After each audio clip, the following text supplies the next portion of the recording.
कदम रुक गए जब हम पहुंचे रिश्तों के बाजार में। कदम रुक गए जब हम पहुंचे रिश्तों के बाजार में। बिक रहे थे रिश्ते खुलेआम बाजार में। हमने कांपते ओंठों से पूछा कि रिश्तों का क्या भाव चल रहा है। दुकानदार ने कहा कि बोलो भाई साहब, कौन सा रिश्ता खरीदोगे? माँ बेटे का, भाई बहन का, पति पत्नी का, प्रेम और विश्वास का? हमारे यहाँ हर रिश्ते ऊंची क्वालिटी में मिला करते हैं। चुप रहे हम। उसने कहा कि बोलो कौन सा रिश्ता खरीदोगे?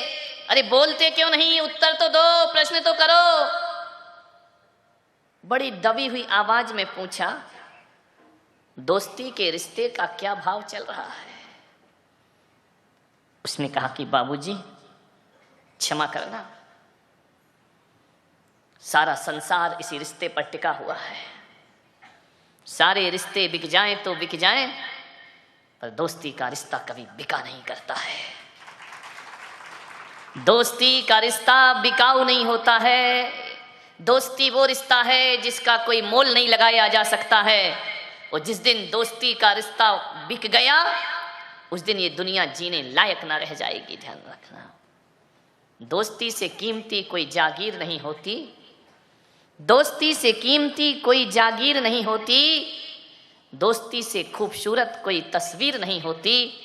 यूं तो कच्चा धागा है दोस्ती मेरे भाई, मगर इस धागे से मजबूत कोई जंजीर नहीं होती। मगर इस धागे से मजबूत कोई जंजीर नहीं। महावीर भगवान ने कहा है, सत्वेषु मैत्रीम गुणषु प्रमोदम। एक सूत्र दिया, सारे जगत से मैत्री का भाव रखो, दोस्ती का भाव रखो। अरे एक इंद्री से भी दोस्ती का भाव रखो, दो इंद्री से भी दोस्ती का भाव रखो, पंचेंद्री से भी दोस्ती का भाव रखो। इस संसार में अरे जो दोस्त हैं वो तो दोस्त हैं, कहा जाता है दुश्मन से भी दोस्ती का भाव रखो। वो भगवान महावीर का संदेश है, जियो और जीने दो। ध्यान रखिए, प्रेम का सूत्र है वो है। एक बात स्मरण में रखने जैसी है, हमारी जिंदगी जो चलती है तीन लोगों पर चलती है, पत्नी, बच्चे और दोस्त। समझना, एक गृहस्थ को जीने के लिए पत्नी की भी जरूरत होती है, उसे औलाद की भी जरूरत होती है, और उसे एक दोस्त की भी जरूरत हुआ करती है। इनके बिना जीवन अधूरा होता है। इनके बिना गृहस्थ की जिंदगी खुशहाल नहीं हो सकती है। ध्यान रखिए, एक पत्नी भी चाहिए, औलाद भी चाहिए, और एक अच्छा सा दोस्त भी चाहिए। मानिए, एक बात बड़ी मार्के की है, ये तीनों चीज बड़ी नसीब से मिला करती हैं, किस्मत से मिला करती हैं। मुझे नहीं मिले तो मत समझना मैं बदकिस्मत हूं, मेरा रास्ता अलग है, मैं तुम्हारी बात कर रहा हूं। पत्नी भी नसीब से मिलती है, औलाद भी नसीब से मिलती है, दोस्त भी नसीब से मिला करते हैं, किस्मत से दोस्त मिला करते हैं जिंदगी में। और अच्छे दोस्त तो बहुत बड़ी किस्मत से मिला करते हैं। दोस्त तो दुनिया में हजारों होते हैं, अच्छे दोस्त तो दो चार ही हुआ करते हैं जो हमारी जिंदगी में हमारा साथ निभाए। एक बात है लेकिन इसमें, पत्नी के लाने में परिवार का हाथ होता है। ध्यान रख, माता पिता का, रिश्तेदारों का, परिवार का, परिचितों का पत्नी के लाने में हाथ होता है। ध्यान रखिए, पत्नी के लाने में परिवार का हाथ होता है, उसमें हम कुछ नहीं कर सकते हैं। संतान प्रकृति की देन है, उसमें हम कुछ नहीं कर सकते। ध्यान रखना, कैसी औलाद पैदा हो, अरे औलाद पैदा हो ये काम तो तुम्हारे बस में है, लेकिन कैसी औलाद पैदा हो ये तुम्हारे हाथ का काम नहीं हुआ करता है। औलाद अच्छी होगी या बुरी होगी ये प्रकृति की देन हुआ करती है, इसमें आप और हम कुछ नहीं कर सकते हैं। ध्यान रखना, तो परिवार के कारण आती है पत्नी और प्रकृति के कारण होती है औलाद। लेकिन एक बात ध्यान रखना, दुनिया में एक दोस्त ऐसा है जिसमें ना परिवार का हाथ होता ना प्रकृति का हाथ होता। दोस्त वो होता है जिसे हम खुद बनाते हैं, हम खुद दोस्ती करते हैं, हम खुद दोस्त अर्जित करते हैं। और एक बात याद रखना, दोस्त बनाए नहीं जाते, दोस्त अर्जित किए जाते हैं, दोस्त प्राप्त किए जाते हैं। ध्यान रखना, दोस्त बनाना, किसे नहीं बनाना, ये हमारे हाथ का काम हुआ करता है। ध्यान रखें। आपसे निवेदन है, पत्नी का चुनाव बड़े सोच समझ के करना। एक आध गड़बड़ आ गई ना तो अत श्री महाभारत प्रस्तुत करता गोदरेज, रोजी झगड़े होंगे, ध्यान रखिए। एक आदमी ने पूछा कि पत्नी और मां में क्या अंतर। मैंने कहा जब भगवान खुश होता है, वरदान देता है तो धरती पे मां को भेजता है, और जब आदमी को सजा देना हो, समझ गए कि ऐसी बातें डायरेक्ट समझ में आती है। सोचना है, विचार करना है आपको। पत्नी का चयन बड़ी सोच समझ के करना। एक बार मिल गई तो फिर जिंदगी भर उसके साथ पूरी जिंदगी गुजारना है। गड़बड़ हो गई जीवन नरक बन जाएगा, अच्छी है जीवन स्वर्ग बन जाएगा। ध्यान रखना, पत्नी का चयन। उससे भी ज्यादा दोस्त के चयन में दिमाग लगाना मेरे भाई। मेरा जहां तक मानना है, एक गलत पत्नी आ जाए और एक अच्छी पत्नी आ जाए, यदि जीवन में अच्छी पत्नी आ गई तो 60% तकलीफों से हमें बचा लिया करती है। ध्यान रखना, जब जब पुरुष हताश हुआ है, नारी शक्ति बन करके उसके साथ खड़ी हो जाया करती है। जब जब पुरुष के पैर लड़खड़ाते हैं, ये नारी उसकी ताकत बनती है। ध्यान रखना, नारी में ही सब कुछ है। ध्यान रखना, आदमी को जब लक्ष्मी की जरूरत पड़ी तो किसके पास गया? बोलो, विष्णु जी के पास या लक्ष्मी जी के पास? लक्ष्मी। आदमी को जब ज्ञान की जरूरत पड़ी तो सरस्वती के पास जाता है। आदमी को जब शक्ति और ताकत की जरूरत पड़ती है तो वह दुर्गा के पास जाया करता है। ध्यान रखना, शक्ति नारी के पास है, सरस्वती नारी के पास है, लक्ष्मी नारी के पास है। आदमी के पास क्या है? कुछ नहीं। ध्यान रखना, मान्यवर, सोचना है आपको। 60% दुखों से बचाती है पत्नी। जब जब आदमी का मन विचलित होता है, जब जब आदमी अपने पथ से दिग्भ्रमित होता है, जब जब आदमी के कदम लड़खड़ाते हैं, नारी उसकी सहायता करती है। राजा दशरथ जब युद्ध में जाते हैं और युद्ध करते करते जब उनके रथ के पहिए की धुरी टूट जाती है तो ध्यान रखना, आदमियों ने कुछ नहीं किया, उनकी ही पत्नी महारानी कैकेयी ने अरे दशरथ को युद्ध के क्षेत्र से बाहर लेकर आती है और पहिए की धुरी में अपनी उंगली डाल करके रथ को रणभूमि से बाहर सुरक्षित। इतनी बड़ी ताकत केवल नारी में है। ध्यान रखना, नारी में शक्ति है। बहुत सोच समझ के पत्नी लाना। नहीं लाओ तो ज्यादा अच्छा है, लाओ तो थोड़ा सोच समझ के लाना। नहीं तो आजकल बड़ा गड़बड़ दौर चल रहा है, मामला बहुत गड़बड़ है। आजकल टीवी पर भी देखो क्या क्या चलते रहता है। नारियां, इनका दिमाग कब घूम जाए कोई भरोसा नहीं। 1 मिनट नहीं लगता इनके दिमाग को सही होने और घूमने में। एक आदमी पहुंचा एक बाबा के पास, बोले बाबा मेरी पत्नी मुझे प्यार नहीं करती। अब देखो किससे पूछ रहा है? बाबा से, जिसकी खुद की पत्नी नहीं है। उससे पूछ रहा कि मेरी पत्नी मुझे प्यार नहीं करती है। बाबा से पूछा कि बाबा मेरी पत्नी मुझसे प्यार नहीं करती है। बाबा भी बड़े महान बाबा थे। उन्होंने कहा कितने साल हो गए? बोले 15 साल हो गए। आज तक पत्नी ने प्यार से 2 शब्द नहीं बोला। आज तक पत्नी मुझे सम्मान की दृष्टि से नहीं देखती है। बाबा ने कहा एक बात बता, तूने कभी पत्नी को तारीफ की है, प्रशंसा की है? बोले क्या मतलब है? बोले नारी को प्रशंसा बहुत पसंद आती है। बोले प्रशंसा तो मैंने आज तक नहीं की है। बोले जब तूने आज तक प्रशंसा नहीं की है तो बता तेरी पत्नी तुझे प्यार कैसे करेगी? बोले आज जाऊंगा मैं प्रशंसा जरूर करूंगा। घर पहुंचा, जैसे ही घर पहुंचा तो जैसे ही खाने के लिए बैठा तो पराठे खा रहा था, पराठे तोड़ करके उसने बाबा की बात याद आई। उसने कहा यार पत्नी की प्रशंसा करो, पत्नी खुश हो जाएगी। जैसे ही पहला गिलास तोड़ा, मुंह में लिया, बोले मजा आ गया, आज तूने क्या पराठे बनाए हैं, क्या स्वादिष्ट पराठे बनाए हैं। पत्नी ने ऊपर से नीचे तक देखा कि ये कह रहा पराठे बहुत स्वादिष्ट हैं। उसने उठाया बेलन और 2 जमाए। बोले क्या हुआ, मैं तारीफ कर रहा हूं, पीठ काहे को रही है। बोले 15 साल से मैं पराठे बना रही, तुझे पसंद नहीं आए, आज पड़ोसिन से मांग के लाई। लफड़े में मत पड़ जाना, नहीं गड़बड़ हो जाता है मामला कि आज पड़ोसिन से मांग के लाई तो कह रहा पराठे स्वादिष्ट है। ध्यान रखिए, ऐसे बाबाओं के चक्कर में मत पड़ जाना, नहीं तो आजकल यही चल रहा है। बाबा जी तबीयत खराब, बोले पानी पूरी खाई, बोले जा खा के या कृपा बरस जाएगी।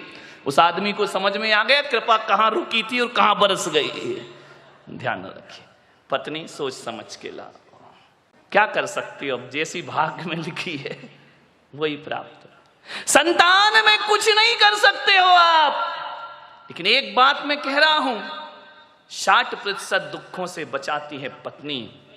और यदि पत्नी 60% दुखों से हमें बचाती है, तकलीफों से बचाती है, तो मैं पुलक सागर बड़े विश्वास के साथ कह रहा हूं कि मित्र 80% तकलीफों से हमें बचाया करता है। मित्र का हाथ हमारे जीवन में ज्यादा होता है, दोस्त ज्यादा साथ देता है। क्योंकि दोस्त तो तब भी था जब पत्नी नहीं थी, दोस्त आज भी है जब पत्नी नहीं है। दोस्तों को बहुत सोच समझ के बनाने का प्रयास करिए, 80% दुखों से बचाएगा। और यदि गलत दोस्त मिल गया, जिंदगी को बर्बाद करके चला जाएगा। एक दोस्त हमारे जीवन में जरूर होना चाहिए। पत्नी गड़बड़ मिली तो यही जन्म बिगड़ेगा, ध्यान रखना। पत्नी गड़बड़ मिली तो यही जन्म बिगड़ेगा, और दोस्त गड़बड़ मिल गया, 7 पीढ़ियां बर्बाद होने में ज्यादा देर नहीं लगा। एक आदमी जब भी भ्रमित होता है, दोस्तों से होता है। समझना है आपको, दोस्ती इतनी आसान नहीं है। और एक बात याद रखना, दोस्ती के बिना कोई जिंदगी भी तो नहीं है। कोई है यहां पर जिसके कोई मित्र ना हो? है? हाथ उठा, जिसका कोई दोस्त ना हो।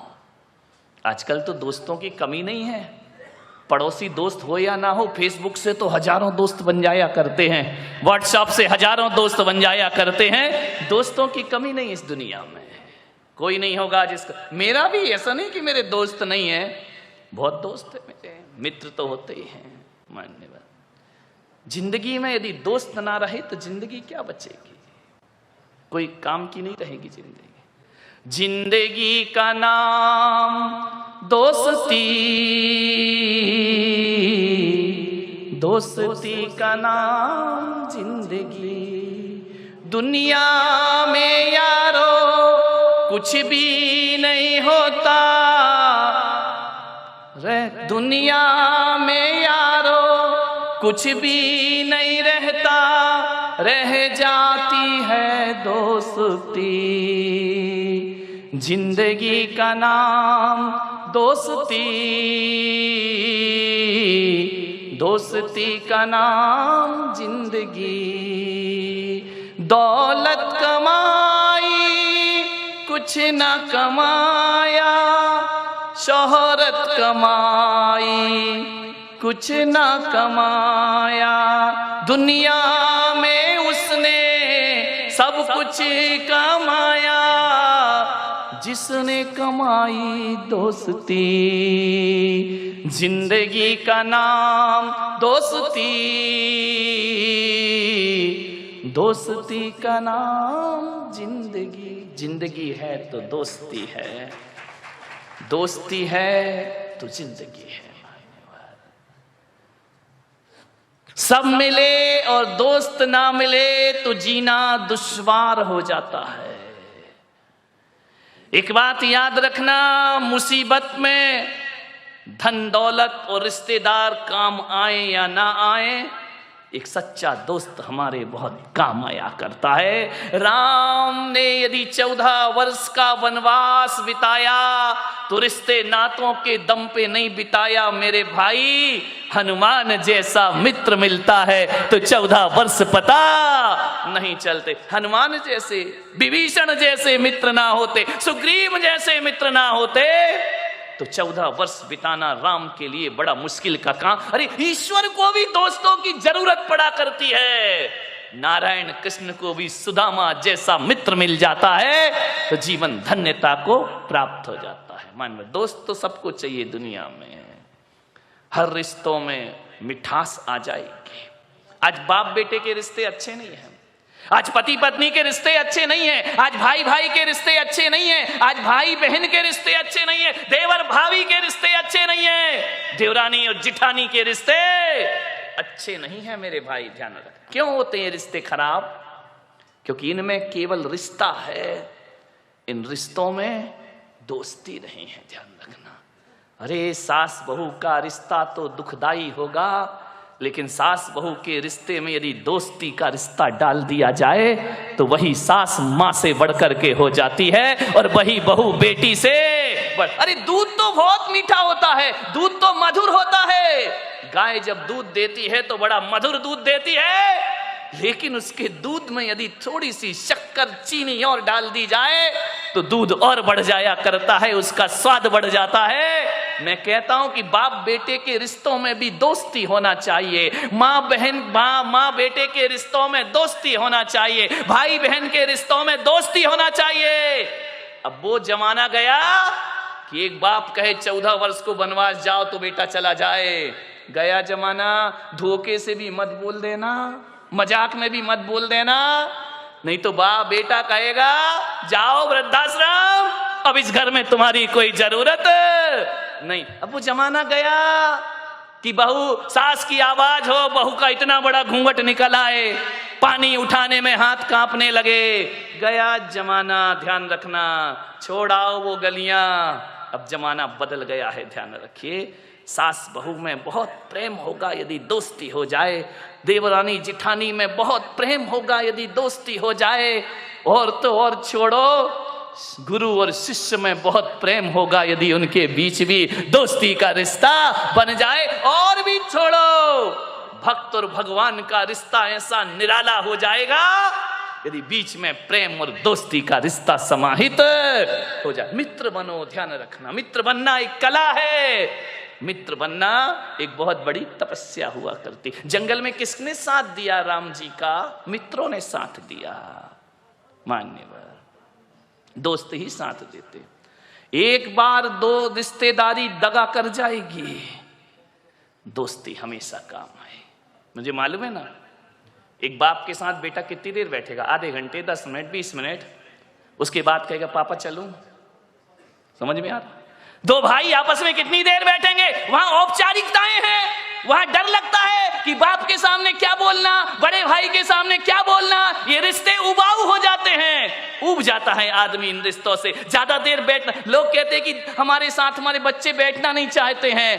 तुम्हारे अंदर दोस्ती का रिश्ता ही नहीं है तो बैठना क्यों चाहेंगे मेरे भाई? तुम्हारे अंदर तो वही है छोटे बड़े का रिश्ता, हम बड़े तुम छोटे, हमारा सम्मान। औपचारिकताएं, फॉर्मेलिटी, ये रिश्ते आनंद नहीं दे सकते जीवन को। ध्यान रखें। दोस्ती, एक दोस्त के साथ पूरा दिन गुजार लो, कहते हैं दिन पता ही नहीं चलता कैसे गुजर गया।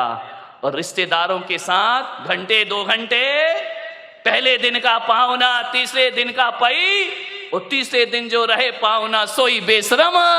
रिश्ते